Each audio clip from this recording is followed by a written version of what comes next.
We've got about 8 million jobs that are currently open that don't require a 4-year degree. A lot of those jobs are in your industry, but they just don't get a lot of love. And it's always fascinated me that those two narratives can be going on at the same time. All this opportunity that nobody seems to want, and all these people out of work.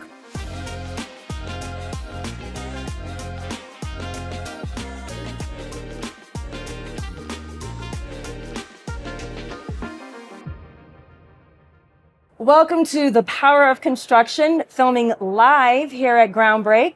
This week, we are sitting down with leaders who are evolving their businesses today in order to improve the industry for tomorrow.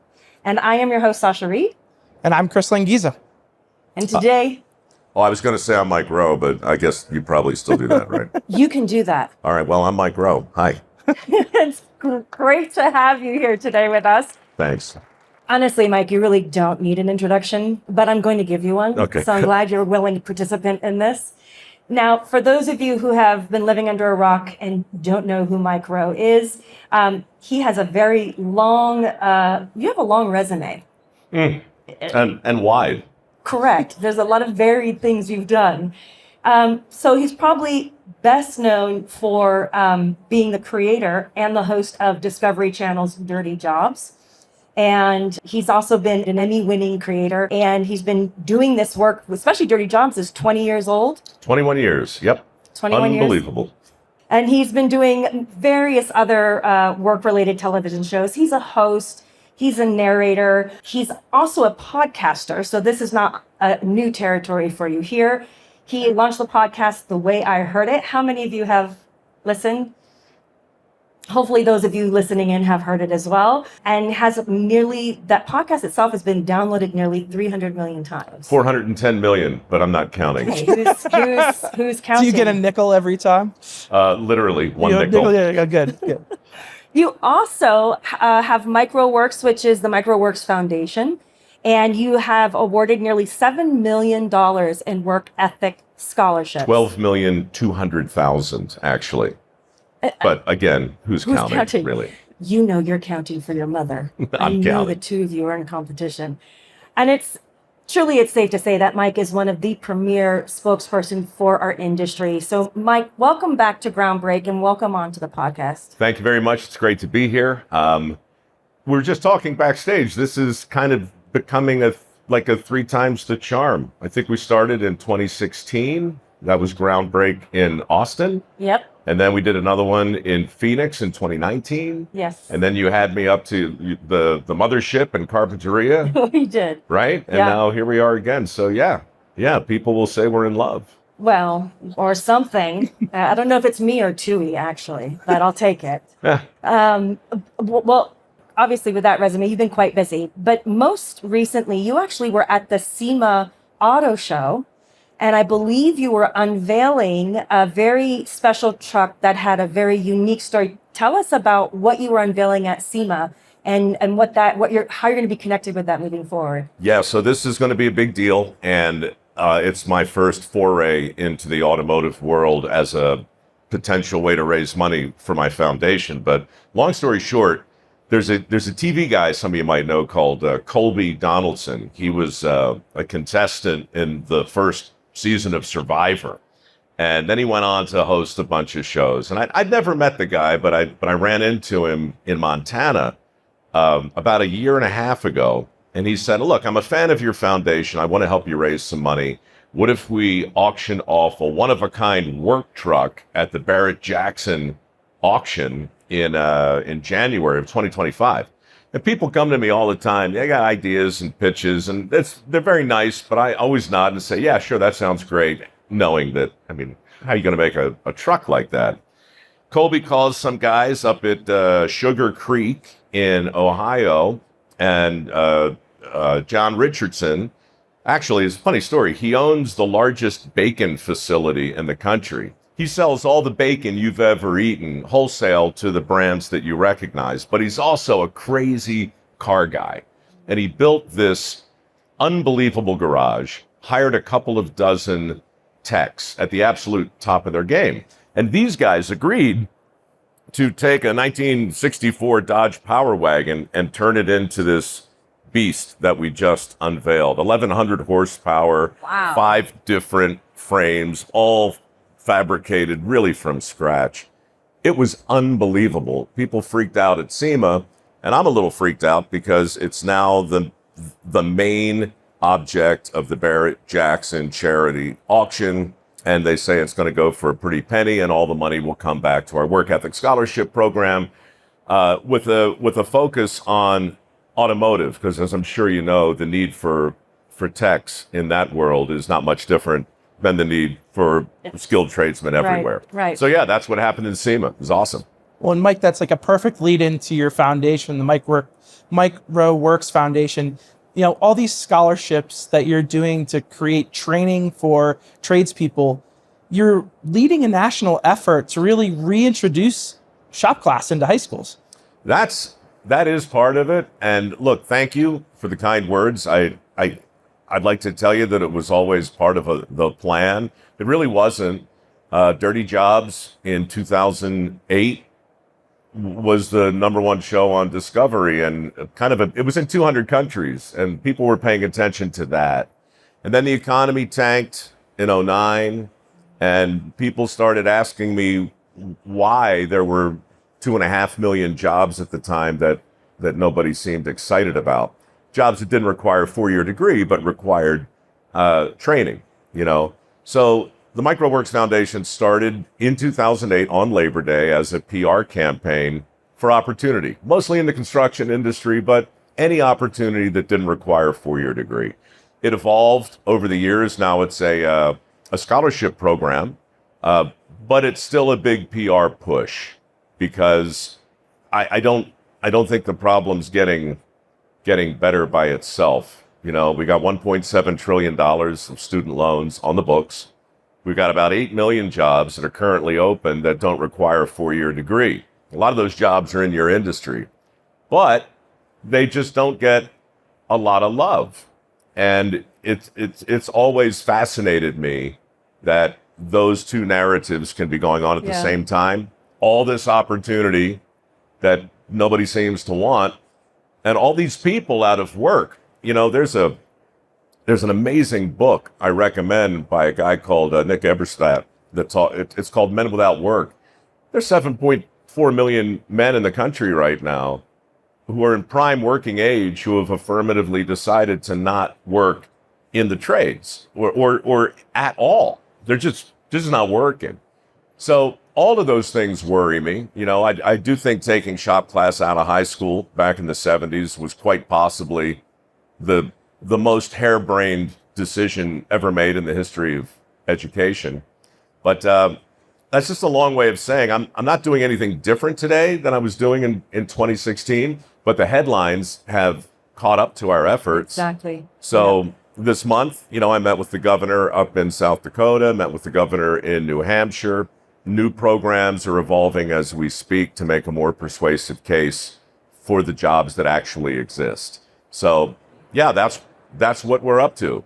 And is there something that's like you think most misunderstood about those jobs by the general public, and why people aren't really like flocking to them? I mean, it seems like great opportunity to all of us. Yeah, I mean, I know I'm preaching to the choir about this, but out in the rest of the world, there really are stigmas and stereotypes and myths and misperceptions that change the way people think about a good job, you know, and it's been there a long time.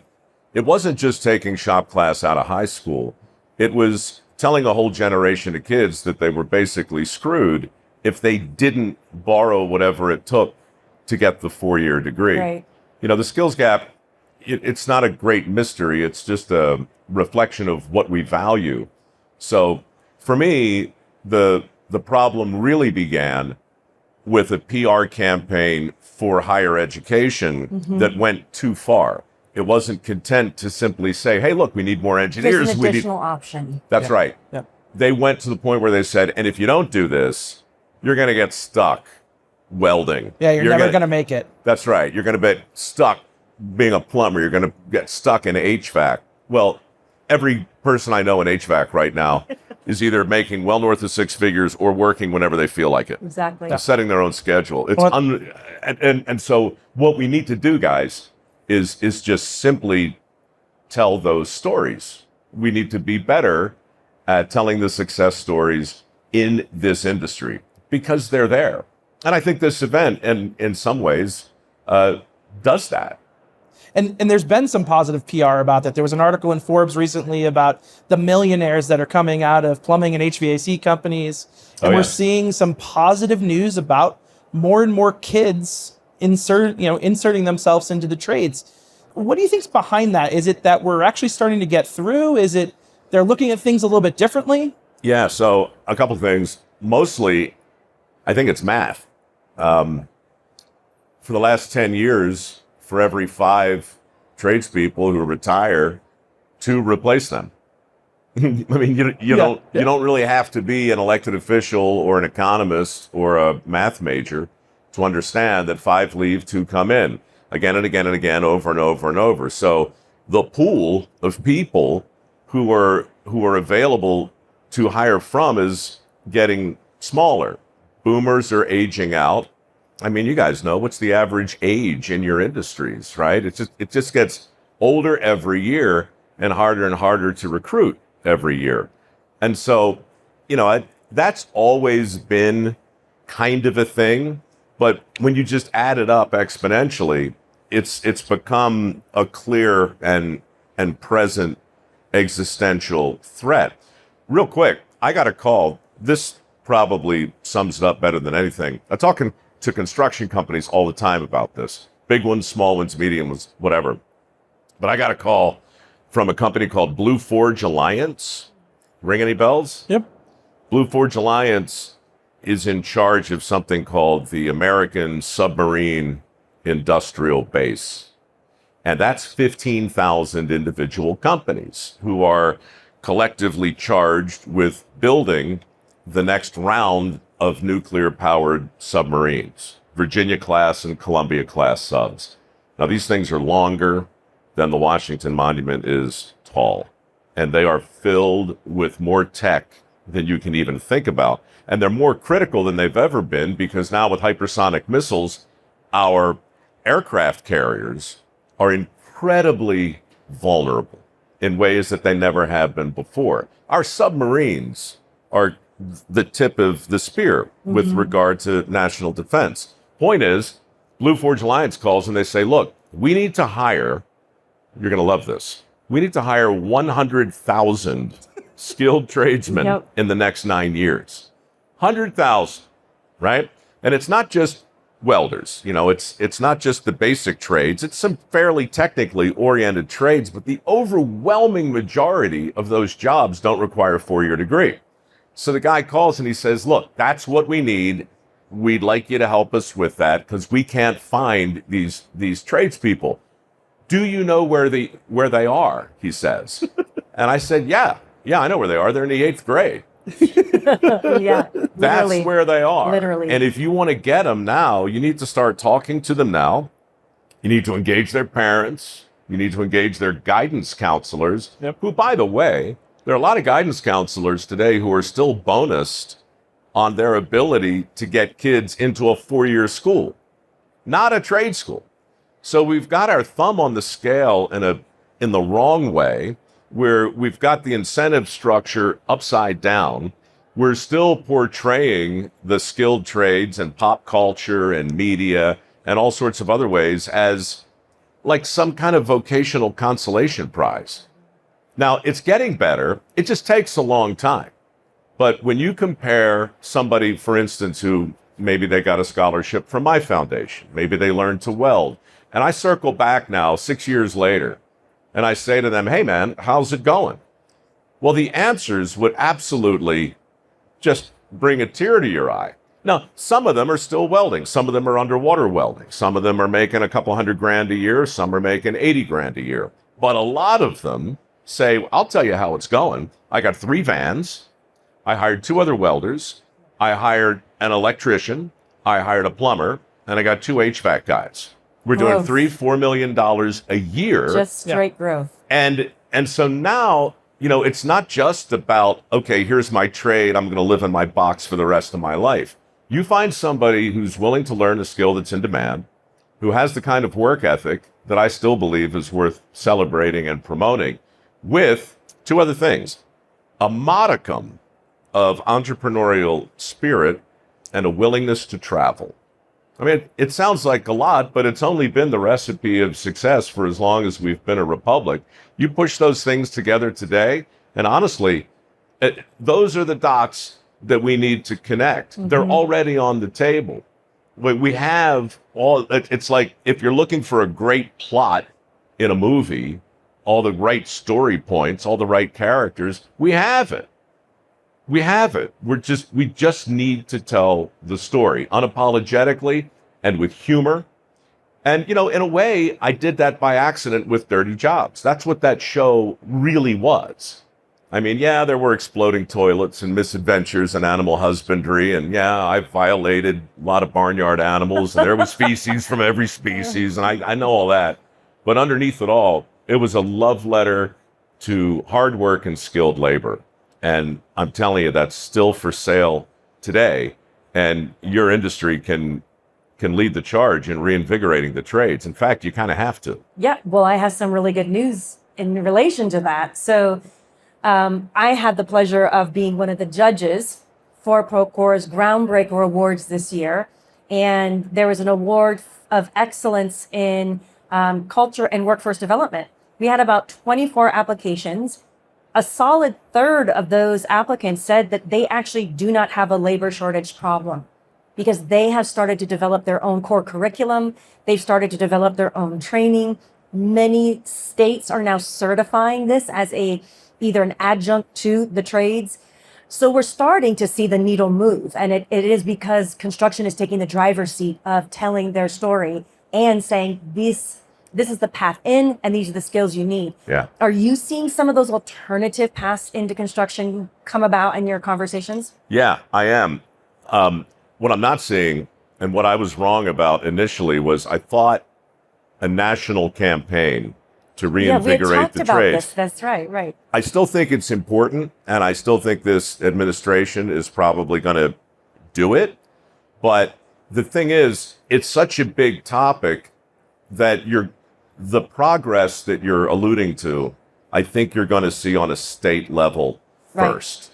Right. It's going to happen in fits and starts. And I didn't really realize that. I went to Congress in 2012 and then again in 2016, and I banged my shoe on the table and I was like, look, guys, you got to help us do this, because if you don't get to the 8th graders now, 10 years later, they're going to be 25 years old and they're not going to be working. They're going to be among the 7.4 million sitting on their butts, totally disconnected from society. We don't want that to happen. So I still believe that's true. But last month I was up in South Dakota, and here's what happened in South Dakota. I think you guys will benefit from knowing this, because it's a true story. A philanthropist named Denny Stanford, who ran a bank, got really concerned about this exact issue in his state. So he pledged $25 million into a scholarship fund if the governor matched it. So the governor at the time, a guy called Martin Dugard, he said, okay, let's do it. So they get $50 million for trade school scholarships. They invite me to come up, this is 6 years ago, to announce it. I'm like, all right, well, let's see what happens. So I go up there and I do that. I went back last month. They gave away $44 million. I met the kids who got it. They're unbelievable. Their stories are incredible. But while they were awarding the money, they were reinvesting the balance. So now they've got like $42 million left in a fund. They gave away about 40. Amazing. And everybody who took the scholarship agreed to stay in South Dakota for 3 years to work in your industry. That made sense. Yep. And so South Dakota is taking a kind of a victory lap in this space, and I'm helping them do that because I think the rest of the country can learn from it. New Hampshire's doing the same thing. The senator who grilled me 10 years ago was Kelly Ayotte. Oh, She's now the governor of New Hampshire. And we sat down last week and had an event about this size, and there were thousands of people. Every school system in the state came to Concord for this massive job fair. And it was just a huge love letter to the trades. And there was press there, right? And so that's going to move the needle. So that's a long way of saying what happens in Nevada, what happens in Oklahoma, you know, what happens here and there. It's all going to go in this direction, but the speed with which it evolves is going to depend on three things: philanthropy, local government, and industry. Correct. I can't stress that local piece enough. Local. So important, because people want to see people like them that they know, that they run into in the supermarket doing it and being successful. And then people just jump on board, and it makes a huge difference when we talk about getting people out into the trades, is when they see people like them that are being successful. Well, and look, you've got to pull in the local media too, because if you don't, then you're just hiding it under a bushel. You know, you're just telling stories to each other. So what happened in South Dakota and in New Hampshire that was really important was I was suddenly on stage with all the players. Like, there's the governor. There's the guy who runs Muth Electric, giant electric firm up in South Dakota. He was a part of making this happen. There's the bank who initially launched the scholarship. And here's half a dozen scholarship recipients who are now all working in their chosen field, who I get to interview while all three local affiliates are sitting out there pointing their cameras at us. So now suddenly it's a story. Right. And that's what people need. They don't need facts and figures, and they don't need lectures, and nobody wants a sermon, you know. They want to hear a story, and they want to hear the truth in the story, and then they want to see the evidence that demands a verdict. And that's what we have to do. We have to aggressively show not just those eighth graders, but their parents, exactly, that mastering a skill that's in demand and going to work can still lead to something that looks like prosperity. And I don't want to leave off another part of this conversation, which I think is equally as important. And the storytelling component is incredibly important, which is honestly a big reason of why we brought this podcast together, is we recognize there are so many leaders who are proactively solving some of these challenges, but there's no centralized repository of where those stories are being told. So we want to start alongside you and your podcast and what you're doing of bringing those leaders to the forefront so we can create greater awareness. But the other side of this, and I think it's a component, is what is that contractor as an employer to the employee? So when you talk about the statistics around those who are opting out of work, well, we can't just sit back and say, well, there's a group of men sitting on their hands not working. That just does not feel right to me. And I think that as we look at students and human nature, you're always going to have individuals who are going to want to do things with their hands. They're not going to want to sit behind a desk. So if we think about humans are still humans and there's still that demographic who is drawn towards construction, let's think about the employer side of that. What is it that employer is doing that is attracting and keeping those young people as they come in? And you did a great story recently on your podcast. You interviewed, I want to make sure I get it right, Matt Malone, who is the CEO of Groundworks. And as we're doing these interviews, we're hearing more about ESOP, that idea of the employee being part owner in the business. And we're starting to see a trend, which is those organizations have solid culture. They have robust training programs. They have really strong retention rates. And I want to quote you because I think you kind of tapped into it. You were a part of his converting over 5,500 of his workers into part owners of the company. Yeah. And this is a huge topic. I know. Let me give you the quote to set you up, right, because I think you summarized it really well. And you said, in this motion, he's virtually eliminated the external tension between the labor and management by restructuring his company in a way that gives every employee a stake in the company's success, not just the executive and the C-suites, but the frontline workers as well. Tell us a little bit about that experience and where that mystery puzzle piece may be kept. Yeah. So look, we've all heard horror stories of private equity. Barbarians at the Gate, KKR, rolling up home service industries, hurting competition. That's the narrative. It's been out there and it has happened. What's new is exactly what Matt did. Matt decided, look, I want to grow. I want to have a huge company. Groundworks, by the way, is a company that foundation repair, waterproofing, crawl space, remediation, things like that. It is hard work. It was one of the first dirty jobs I did 20 years ago was Wow. waterproofing a basement. It's just extraordinarily difficult. And these guys, so Matt's first company was, I think, maybe a $30 million firm in this state. And he rolled up about 42 of them. So you're talking about a $1.2, $1.3 billion company. And he partnered with private equity to do it. So far, he sounds like a lot of other stories I've read.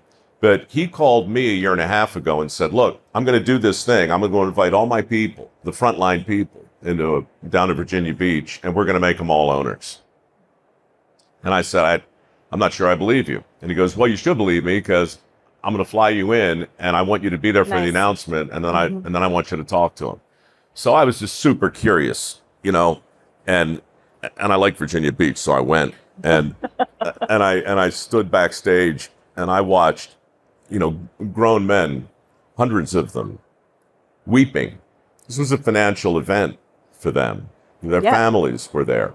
And again, it's not just the C-suite. It's the guys, many of whom, they had some high school and that's it, and suddenly here's this company with 5,500 employees and there's a straight path to a six-figure income within a year for everyone. And for those who had been there for a few years already, it was a pretty sweet bonus, So I just thought that was amazing. And I had Matt on my podcast because I do believe, as you've said, and I try not to get political and I try not to get over my skis with regard to unions and so forth. But what do you do as a union leader when your members suddenly become owners of the very company that you're negotiating with? That's interesting, right? Exactly. That's interesting. Exactly. And so interesting's the right word. yes. So all of that stuff is coming, and I know there are companies out there that are rolling up these small mom pa HVAC operations, and we'll see if this next level happens for them. I'm hoping that it does. And I'm hoping that when it does, people get credit for it and we're able to tell that story. But I'm telling you, it does, we're turning a tanker around, like all these different issues, whether it's a home services company or whether it's shop class or whether it's the education component, all of these things are happening. And now there's like a political patina on top of all of it. That's also really interesting. I get calls every week from people on both sides of the aisle. And at first it made me feel a little schizophrenic, about like what the heck's going on. How to manage those two dichotomies. Yeah. Look, there's so many ways for me to blow myself up and say the wrong thing and wreck my business and get, I've got to argue from the middle. No one really cares what I think personally or politically, I don't think. But I take hope in the idea that this topic, it can get politicized, but fundamentally it's not. Exactly. We all need to work for a living. And everybody I know who runs a company, has a human resources issue and a recruiting challenge. But the final thought on this that I think also matters, it's not just, okay, here's the employer and here's the employee and here's the skills gap, here's the skills mismatch, here's what we have to do to get them together and so forth and so on. There's another group that needs to be engaged, and that's the biggest group.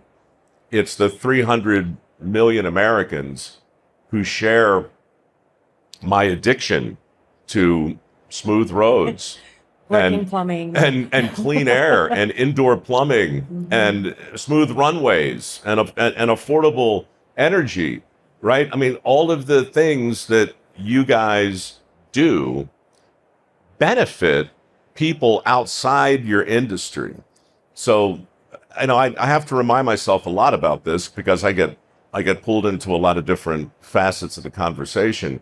But the biggest part is gratitude and appreciation. And there was a time in our country when, when you flicked the switch and the lights came on, you thought to yourself, holy crap, that's pretty amazing, man. That's a miracle.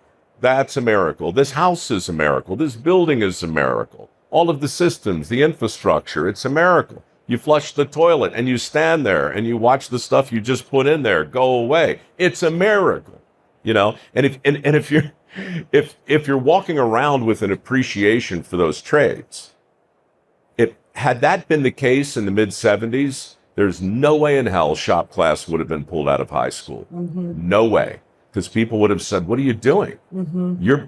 You're messing with civilized life. Why would you do that? But we did it, Sasha. And when we took shop class out, we not only blocked a normal trajectory of a successful potential tradesperson, we removed from view all optical proof that these jobs existed in the first place. And that was bananas. Yep. That just meant that a kid walk into English class from the cafeteria couldn't even walk by metal shop or wood shop. But you get the point, right? It's like the unintended consequence of that decision has rippled through generations. And honestly, had that not happened, I doubt the three of us would be sitting here right now. It wouldn't be the issue it is. Nope. Well, Mike, we'd like to follow up at the end of our podcast with a few rapid fire questions. Rapid fire questions? Yes. Does that mean rapid fire answers? Yes, that means rapid fire Yes, answers. equal. That's a problem. Quick, concise, one That's a problem. sentence. Yeah. We'll do our best, right? All right. All right, so first one, what book are you reading or would you recommend to someone? Fiction or nonfiction? Nonfiction. Nonfiction, I would go read In the Heart of the Sea, which is the true story of the sinking of the whale ship Essex in 1821 that ultimately led to a novel by Herman Melville called Moby Dick. It's amazing. You should also read Longitude, the true search for longitude, which ultimately led to the GPS systems and everything else we enjoy today. Fiction, read Travis McGee's collected works, starting with The Deep Blue Goodbye by John D. MacDonald. Change your life. Awesome. What's your go-to source for getting a different perspective on things? Oh, yeah. So I don't have one. My I was going to say life. mom. I thought for sure. My mother's a great one. You know what? That's a great answer. Yeah. I still call my mom every day. She's 80. She'll be 87 later this month, and she just finished her 4th book. This woman, sorry, sidebar, I can't do a quick answer. This woman wrote every day for 60 years before she got a book deal. Became a bestseller at 80. Has written 4 books since then. It's amazing. Yeah. Don't tell me work ethic doesn't matter. She's a beast, and she'll always tell me the Agreed. truth. Agreed. All right, so if you had one bit of advice to give your younger self, what would it be? There's this thing called Microsoft. It's going to come along. Take your allowance money and put it in there. Keep doing that. And then, then there's this other thing coming along. It's going to be called IBM, and that's going to be a good one for a while. But sooner or later, keep your eye out for NVIDIA. The minute you hear that, take all your money and put it there. There's You'll be fine. The time machine we don't have. Yes. What's one trend or innovation do you think is going to shape the future of construction? We just talked about it for 45 minutes. It's not going to be a tool. It's not going to be a widget. It's not going to be artificial intelligence, although that obviously is going to be a biggie. It's going to be the prevailing definition of a good job in this country. And it's going to happen when all the options get put back on the table and the stigmas and the stereotypes melt away. And the guy who runs Blue Forge Alliance doesn't call me to say, where are the 100,000 people I need to hire right now? That's what's going to change the world. Thank you for the great social media clip, by the way. Sure. If construction had a tagline, what would it be? The tagline. Yeah. It's not going to build itself.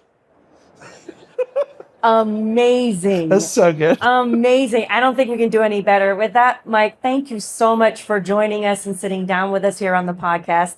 You are always welcome at Groundbreak, and we appreciate you continuing to support our livelihood through your, I'll say, your craft and your skill of talking, because telling stories is really big for you, and you do a really good job at it. If you want to keep in line or keep in touch with what Mike is doing, keep your eye out for a new about to launch show, People You Should Know. It is exactly what we're talking about here today. Common Americans who are the superheroes walking amongst us. So thank you again, Mike, for being here with us today. Last shameless plug. We have a bunch of money at MicroWorks. We're giving it away every year. If you know somebody who wants to get into this industry, we can help. It's microworks.org. It's burning a hole in my pocket. Yeah, apply for a work ethic scholarship. We'd love to help. We want to help you give it away. Excellent. All right. Thank you so much for joining us. And to those of you who are listening in and watching, if anything you heard today resonated with you, please like, subscribe, and share. And we'll keep bringing you the stories of leaders who are evolving their businesses through the power of construction. Thank you.